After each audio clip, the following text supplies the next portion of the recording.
তোরা বুঝো না, রাজনীতি বুঝো না। তোরা কি বুঝো না? রাজনীতিই বুঝো না। তোরা মেয়েদের সাথে আড্ডা মারার মজাটাই তো বুঝো না। রাজনীতি করতে গেলে ইফতারের সময় মেয়েদেরকে পাশে বসাতে হয়, এই চরমনায় বোকাগুলো বুঝেই না। বোকাগুলো বোঝে না, রাজনীতি বুঝে ঢোসে না কিছু। আল্লাহ কি একেবারে গরুর মতো হয়েছে না গন্ধ? হ্যাঁ, এটা রুমির রহমান তোর কথা বলায় তো এরকম। হ্যাঁ, এই চরমনার বোকাগুলো বুঝেই না যে রাজনীতি করতে গেলে মেয়েদেরকে সামনে নিয়ে তারপর পিছনে মিছিল করতে হয়। এই বোকাগুলি বুঝেই না রাজনীতি। এরা কবে বুঝবে? এরা তো পীর মুরিদি বুঝে, এরা তো আসলে রাজনীতি বুঝে না।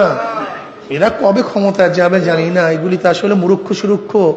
এই মূর্খ সুরক্ষ মানুষদেরকে নিয়ে চলাফেরা করে, নিজেরাও মূর্খ, কিছু মূর্খ লোকজন থাকে। এইগুলো কোথায় বুঝবে তারা?